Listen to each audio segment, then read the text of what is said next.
This is Animus Island. I'm Archmuth, and today I am joined by Assassin's Creed, Ubisoft, YouTube sensation, UbiCentral. How you doing today, Brett? I'm doing great. Thank you for that amazing intro. I'm not a sensation at all, but thank you. It's good to be back. For anyone listening, Brett has been on the podcast before, but he was back. He was on back in episode 15 of Animus Island. So it's been a little while. If you want to go hear what Brett was doing all the way back then you can go listen to that episode. But for now, I think we'll be talking a bit more and have a bit more up-to-date info on what Brett's doing at the moment. Isn't that right, Brett? Yes, it should be fun and interesting. Now, I thought we could just jump into the news, and we'll get to some stuff that Brett's doing at the moment a little bit later. So first up in the news, a new DLC package was released this week, and it contains all the pre-order content and all the special edition content for Syndicate. How did you get Syndicate? Did you get any of the special editions, or did you pre-order? I actually so I got a review copy for the PS4, and that was just the standard $60 one, and then on PC I ended up getting the $60 one again, but with the season pass that time. Okay. Just the regular limited edition, I guess is what they call it now, the $60 one. Mm-hmm. Yeah, but the PS4 came with the Dreadful Crimes, and I'm pretty sure the Darwin and Dickens conspiracy missions. Yeah, well, the Darwin Dickens ones were that kind of thing where it's for pre-order people, but it's also for like the first copies that it actually sent out because it comes in the box. So, if you bought it like a launch week, then you would get the Darwin Dickens ones, even though it was advertised as pre-order only. So the full content in this pack, I'll just list off real quick. We have the Runaway Train mission with the Darwin Dickens conspiracy, which is just terrible. We have 3 Jacob outfits, the Suave outfit, Edward outfit, and a Huntsman outfit. We have 2 Evie outfits, the Nighthawk outfit, Elise's outfit. We have, 4 belts and cloaks. Iron belt, Suave belt, Out of the Blue cloak, Crimson wing cloak, 2 cane swords, Ocean cane sword, Copper hammer cane sword, 3 knuckles, dirty knuckles, angel's knuckles, pirate knuckles, 3 kukris, ceremonial kukri, golden kukri, ram's kukri, 2 guns, demonic revolver and stealth revolver, and 3 assassin gauntlets, redback gauntlet, industrial gauntlet, and the royal gauntlet. So that's quite a bit of content if you didn't get any of the special editions or didn't pre-order for any of that stuff. So that was quite a mouthful you had to say too. Yes, it's quite the long list of content. That is called the Streets of London DLC pack, which you can go purchase now. Does it say how much? $7. $7. $7. That's all I know, but yeah. All right. That sounds like a pretty fair price if you're into getting more gear for this and you don't have the other stuff. I have the season pass. Haven't downloaded it just yet because I haven't returned to Syndicate. But yeah, that's very interesting. In other news this week, Luma uploaded his Assassin's Den episode with Victoria Atkin, which he mentioned when he was on this podcast last week. He's gotten very great feedback, and it sounds like it was a really fun episode. I haven't listened to it just yet, although I am planning on doing it. I'm thinking I'm going to listen to it this weekend. But, yeah, here it's very good. Brad, did you listen to that episode just yet? I skipped around for bits because I've been quite busy recently, but from what I heard, it was definitely really, really entertaining. Let's talk about one of the big things that you have been doing recently. This is still part of the news because it only just happened yesterday, but you released quite what a lot of people would consider the sizable video. Could you explain to someone who hasn't seen your YouTube channel before and doesn't know what that video might be? Could you please just explain what exactly you did? Okay, so basically there's this Easter egg in Assassin's Creed Unity where like Ubisoft put in 5 cakes scattered across the map. And last year I made a video and I found one of those cakes and I just ate it. And I thought that was it. Like I thought that was just the one Easter egg that was done with, but no, there's actually a lot more to it. So there's 5 of these cakes scattered across the map, and in that video, I showed off the locations of where you can find them, and kind of spoilers coming up, just to warn you all. But after you eat those 5 cakes, like the last part of the Easter egg, like I don't even know how to explain this. You go to Luxembourg Garden, and then there's this just massive cake with people dancing around it, and then that guy from the E3 demo, he's on top of the cake, and if you try to eat that cake, he'll just start attacking you. And unfortunately for me, I was playing on the PC where I just started playing through the game again. So it probably took me at least 10 minutes to defeat him. I was running low on medicine. I was about to die, but anyways, after you finally beat him, fireworks start going off, and yeah, I just felt so relieved because I was so close to dying and it took forever. But yeah, I wish looking back at it now, I switched the time of day to night because the fireworks would have looked a lot better. But yeah, that's kind of the Easter egg. So, wait a quick second. You're saying that this is an Assassin's Creed Unity, an Easter egg for a game that came out over a year ago. How the crikey dickens has no one found this just yet? Could you explain to me, and how exactly did you find it? Okay, well, well, for the people who haven't found it, they're actually in pretty difficult locations. And like I said, there's 5 of them, and they're in random places. I think AC Videos, another Assassin's Creed YouTuber, he ended up finding 2. But I've been working on a secret project, which I guess I'll say right now. I did an interview with UbiGame on my YouTube channel a couple of days ago, and we were talking about, like, at the time I uploaded this video, top 5 Easter eggs in Assassin's Creed Brotherhood. And after that interview ended, we were just talking about Easter eggs and everything like that. And he brought up this Easter egg in Assassin's Creed Unity with the cake. I was like, oh, I remember that. I made a video on it. He's like, really? And I showed him it. And then he's like, oh, there was actually more to that than just eating the one cake. So he told me Ubisoft Toronto kind of could lead me in the right direction. So from there, I messaged Zach Cooper, lead community developer at Ubisoft Toronto. I was like, hey, could you possibly lead me in the right direction of these cakes? And what he did was he didn't really tell me everything about the Easter egg. He gave me a map, and this map was before Assassin's Creed released. So the map is like a real map. It isn't the 3D one that you see in games. So he kind of gave me specific areas of where each cake was, and I probably spent about 6 hours looking for the other 4 cakes because I did find the one last year. But yeah, I spent a couple hours trying to find them, and then he told me, like, okay, after you find or eat all of them, you want to go to Luxembourg Garden, and that's it. That's all he told me. So I went there, and then I recorded my live reaction in that video of, like, what happened. Wow, it sounds like it was quite a complex little journey you had to find out this thing that the community had been wondering out for such a long time. Yeah, I mean, Gabe was like, I'm fortunate enough where, like, he told me that there's more to this Easter egg, and then, you know, Ubisoft Toronto was kind enough to, you know, point me in the right direction of this, because I don't really think, if they didn't tell me, I don't really know if anyone would find the rest of these cakes, because again, they're in pretty tough locations, and then there's even more to it after you eat those cakes. Yeah, definitely. There's actually something that's been speculated about for another Easter egg. Was there anything that ended up being more to that kittens, the cats, and the boat thing? Do you remember that?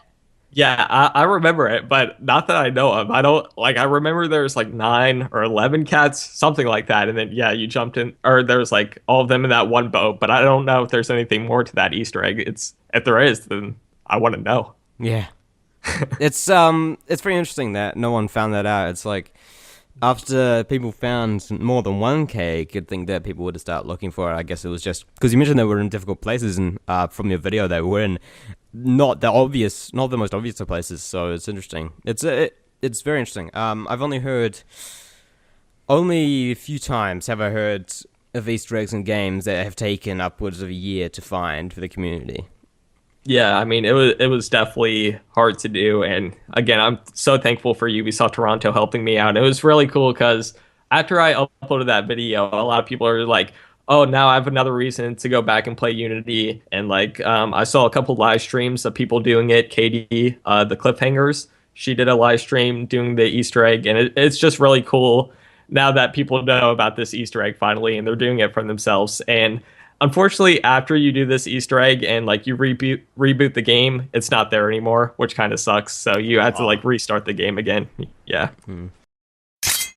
Assassin's Creed Univers released a video announcing that they were taking a break from creating Assassin's Creed YouTube content. Most of their messages in the description, so I'll just read that out real quick, and then I'll hear what Brett has to say.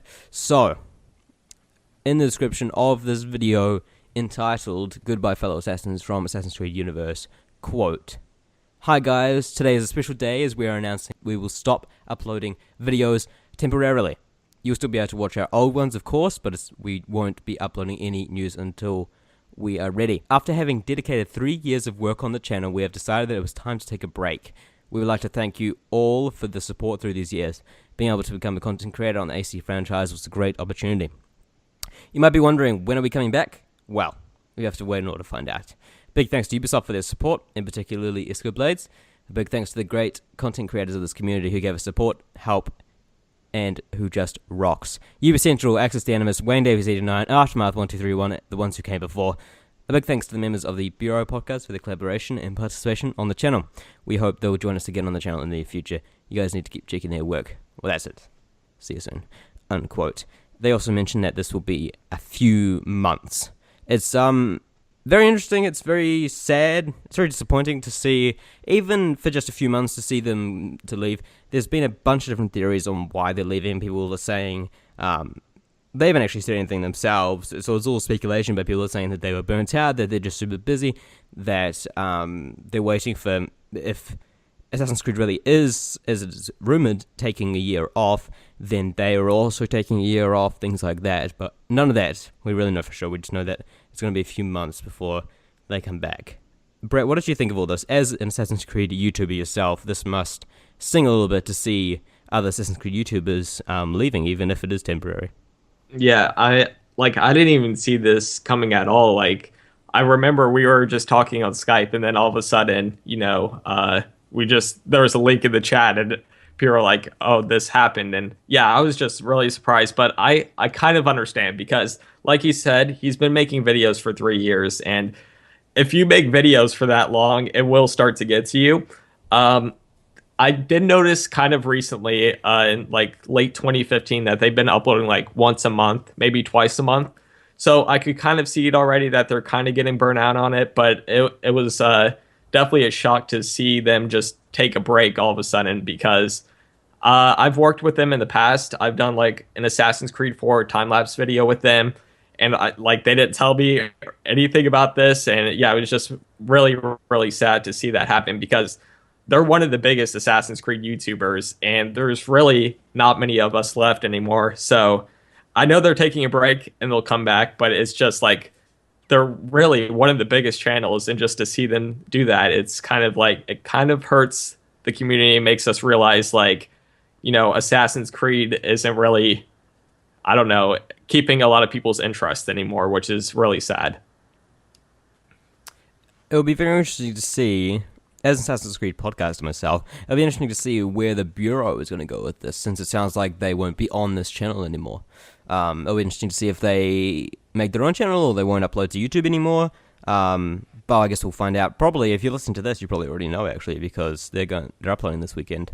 So, Brett, what did you think of the state of the current Assassin's Creed YouTube community? You touched on it just a little bit there. What's the kind of size we're looking at? I remember, I wasn't too involved in the Assassin's Creed community at the time, but I definitely remember there being a large Assassin's Creed multiplayer YouTube community with the hardcore players uploading guides and things every single week and days. That's how Esco got his start. That's where Luma got his start. Yet, because of the lack of multiplayer, I guess, and other reasons too, there really hasn't been that much of the side of the community before. Well, at the moment at least. And now we have more things like tributes, and we have more stuff like what you do than the multiplayer or the Let's Players of Assassin's Creed. So what do you think of the current state of the community?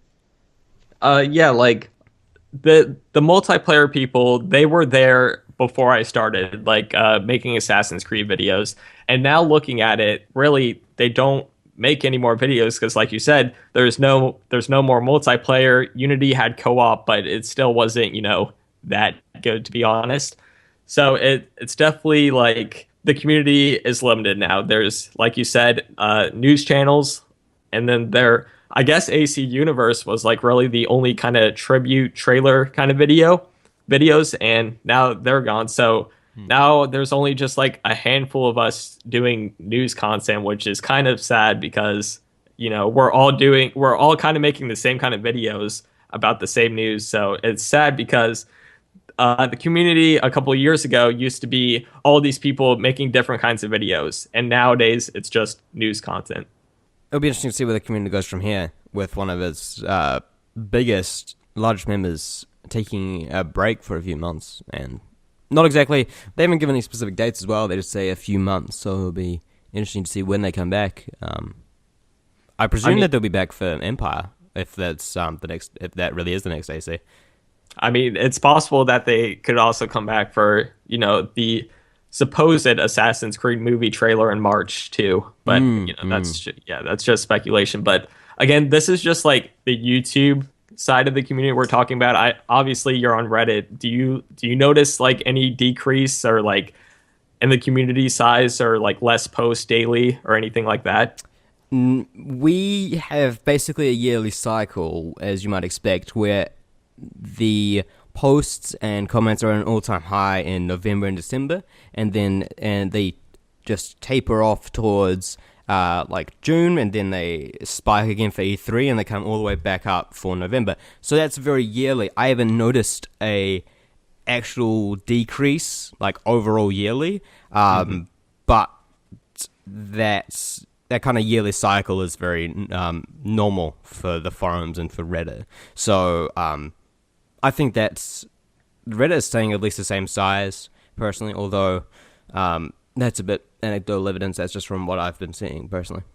Yeah, and one thing, like this kind of ties into YouTube again. Numbers always go down in the beginning of the year, and I guess that has to do with, like, there really isn't that much news happening right now, and we probably won't get anything until March if that Assassin's Creed movie trailer does release.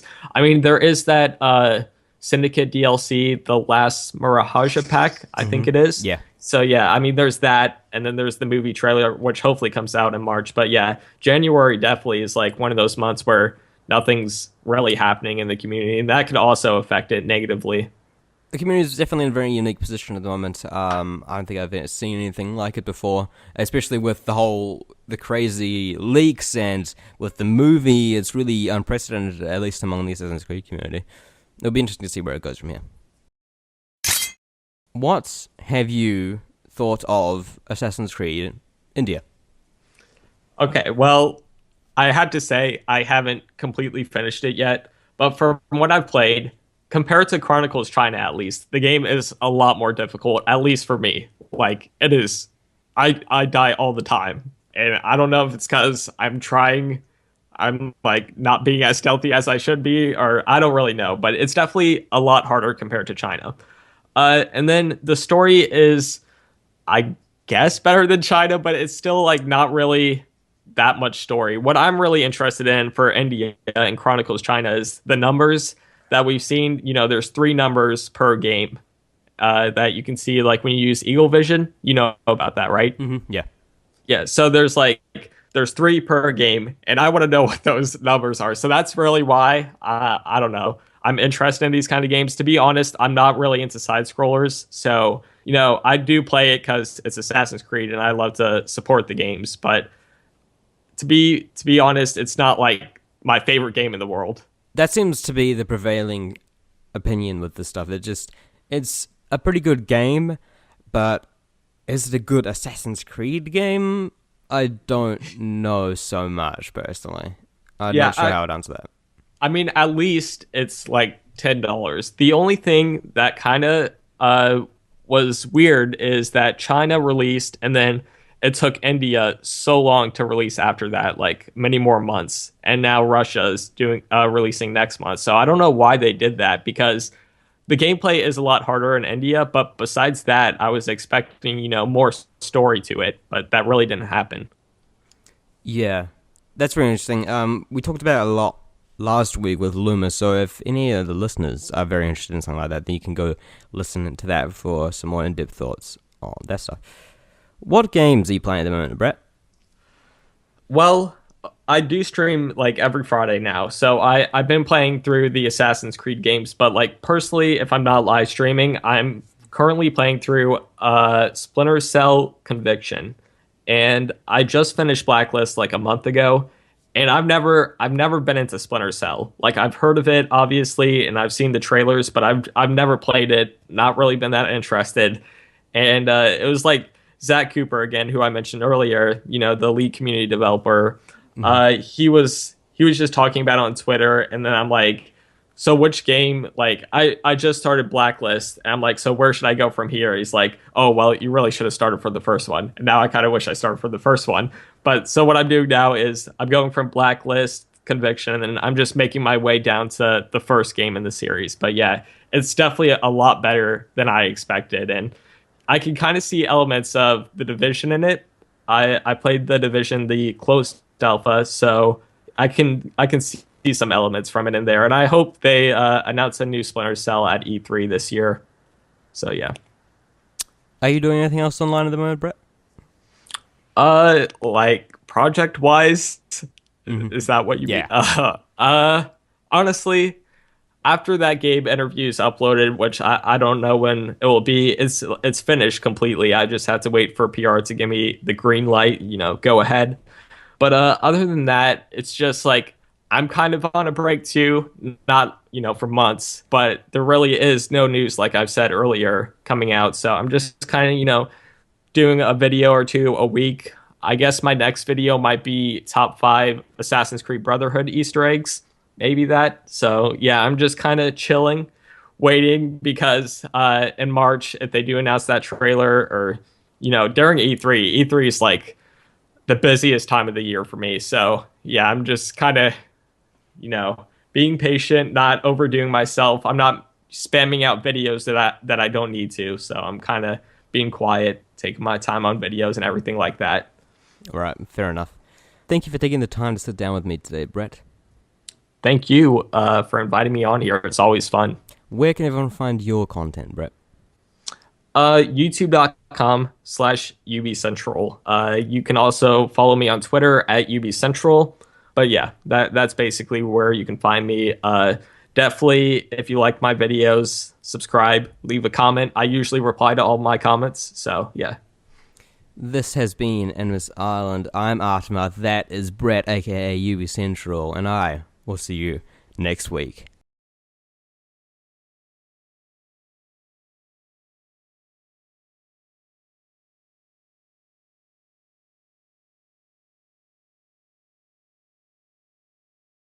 The final journey commences.